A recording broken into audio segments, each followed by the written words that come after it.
Howdy, it's Uncle Paul, and in this video, I'm going to reveal my special thing.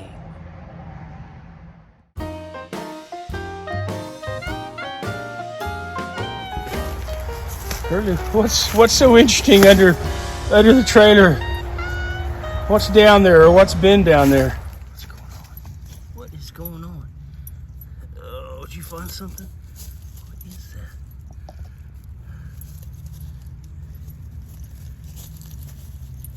What are you doing? What you doing? Okay.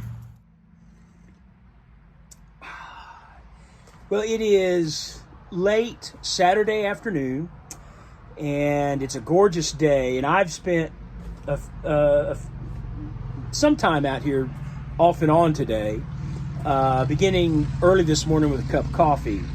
So it's been really nice and relaxing. But I want to, in this video, go ahead and explain to y'all what I've been doing, the special thing I've been doing that I've been talking about now for the last several weeks, and that it has to do with my eating, and it has a spiritual aspect to it. One reason I want to explain it is because I went for 5 weeks doing it, and I'm off of it right now. So one reason I wanted to do something different was because as we entered the holidays here, what I have called a few times the high holy eating months of November and December, I wanted to have something or do something that was going to encourage me and inspire me to have my eating under control and to make it through successfully, as I would call it, these holidays without just overeating, which is very easy to do, and gaining weight, and so that's one reason why I did this, and so I wanted to add a spiritual aspect in a way that I haven't before, and I want to begin with that. There were a few passages in the Bible that I kind of focused on. There are many passages, to learn to help with this kind of thing. But there are three, and I'm going to read them to you. This isn't going to be a Bible lesson, a Bible study, or anything like that. I'm going to read these and just kind of explain my thought process. These aren't passages that I was unfamiliar with before. I knew them in some depth, have taught them in various contexts in the past, but I focused on them even more. I went a little bit deeper than I have certainly in a long time. And so the first passage is Matthew 16, verse 24. I'll just read that one. And it says, "Then Jesus said to his disciples, 'If anyone desires to come after me, let him deny himself and take up his cross and follow me.'" And then Romans chapter 8, verses 12 and 13, this is the Apostle Paul writing, "Therefore, brethren, we are debtors, not to the flesh, to live according to the flesh. For if you live according to the flesh, you will die. But if by the Spirit you put to death the deeds of the body, you will live."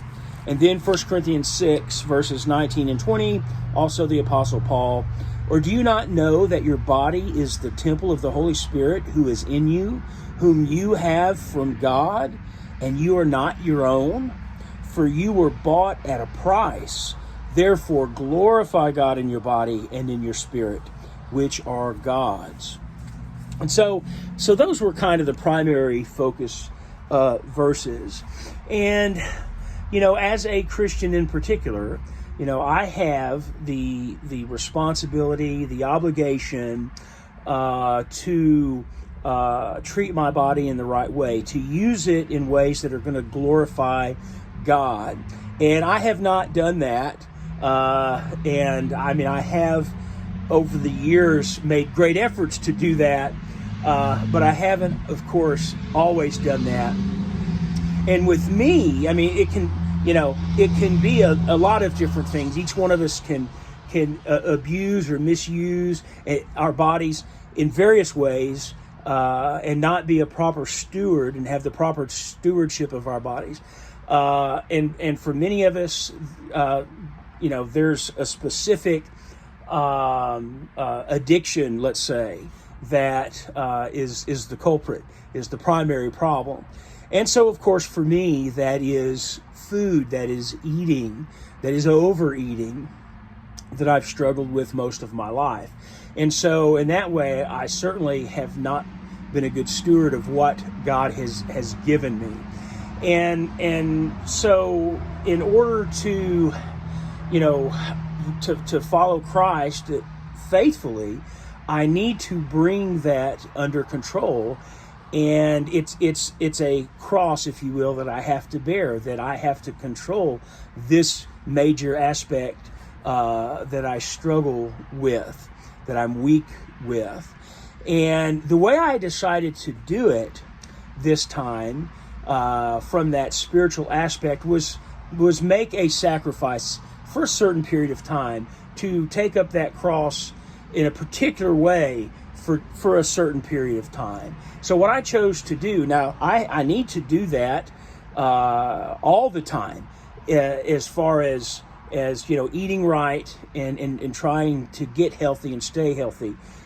That's something I need to do so my body, I can use it in the proper service that I need to, for God.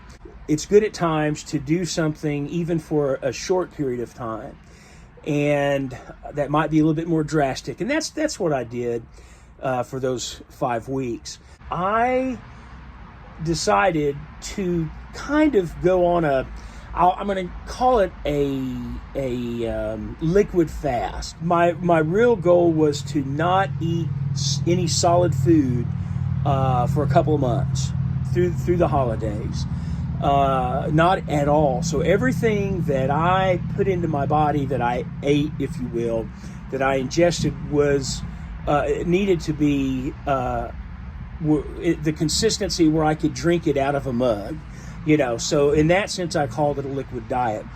But I drank Atkins drinks. I made smoothies with Atkins drinks and berries. Berries, as far as fruit goes, has a lower sugar content. So I used berries for those.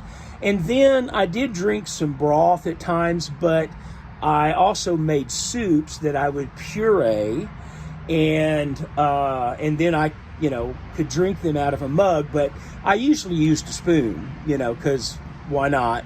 But I could have drank them. So I did get some calories. I did get some healthy things.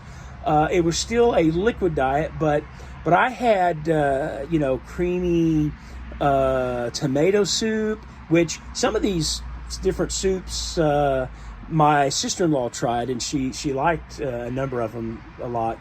But I did cream of mushroom soup. I did a soup where I had pureed butternut squash, also chorizo. I did a chorizo soup, and a few others. But one that I did and I experimented with these, one that didn't work out as well. It had good flavor, but the texture just wasn't that good. That was the ground turkey cheeseburger that I made. And it had mustard and mayonnaise and stuff, some relish, but the texture of the ground turkey, it was good, but it didn't set well. And then I did a pizza soup, pureed the pepperoni slices in there. So that was pretty good. Anyway, I did get kind of tired of that. It was going real well. The last week or so, I haven't felt as good. Physically, I've just kind of felt bad. I don't know why. I don't know if it's because of what I'm doing or not. But I finally did give in and have solid food just a couple days ago. And And so I blew it, and I thought, well, okay, I'll just get right back on track and finish out. And that was my intention. I'd wanted to give up before, as I had said in the last video, but decided to go on. But finally gave in, and I just thought, well, I'm going to wait, because, and it's something that I felt was very successful in different ways. But I'm going to see my doctor for the first time, this new doctor, now that I have insurance. Going to be seeing the same doctor, and I know this one personally, but I'm going to see him in 2 weeks. And so I want to work with him and come up with an eating plan, a normal eating plan for me to get healthy, to continue losing weight and maintain, and then occasionally do fast or do something kind of extreme like I just did, and even maybe more extreme, and do it in a safe way to where I'm getting what I need. Or, I have medicines to consider, especially my blood thinner medication, which I didn't ask the anticoagulant department about. I just started my new diet and changed the medication on my own without even consulting them, because I thought that would be a whole process and take time. Didn't want to do too much time. Didn't want to do it, but they got on me pretty hard. So I'm going to hold off and just kind of do a normal low carb, thing for the next 2 weeks till I see my doctor, and I'm sure he'll want to do a whole blood lab and stuff like that, and we'll talk about what it is that I can do, with a little bit more guidance than I just did. So, but anyway, so it was going well. Some of the things I learned from a spiritual perspective, or just from the way that I think, which these weren't totally things that I didn't know, but it was pointed out starkly in my mind by doing this. How much I really do think about food, and when I get off work, instantly in my mind, it's what am I going to go get? Even good, even things that are on my plan that I can cook and eat, what is it that I'm going to do right away, and spending a lot of time thinking about that and planning for that. And then I would realize, when I started this, I'm like, I can't do that, or when I would be making those soups, I made that Texas trash. Not a piece of that went into my mouth, which shocked me that I made it through and did it without even accidentally putting something. So, I've kind of learned and learned some tactics to get my mind off of it. And, that was helpful. Good Sunday morning, everybody. Well, as you can see, it's light again. I've just sleeping later on the weekends these days for some reason. But, I know yesterday was kind of a long, drawn-out explanation of the special thing that I've been doing. So you're a trooper if you've made it this far, for sure. But one thing that I learned as well, I'd never really made soup before. I mean, I have made stews and certain types of soups, cabbage and sausage soup. But I tried my hand at a variety of soups. Some of them were pretty good. There's like 3 different ones that I just need to tweak and maybe or may not puree them this time. We'll see. So I think I've got like 2 or 3 really good soup recipes out of this whole thing. Anyway, guys, thank you so much for watching. Please like, comment, subscribe, and I hope you had a great week, and I'm looking forward to this next week as well. And Lord willing, I'll see you on Sunday.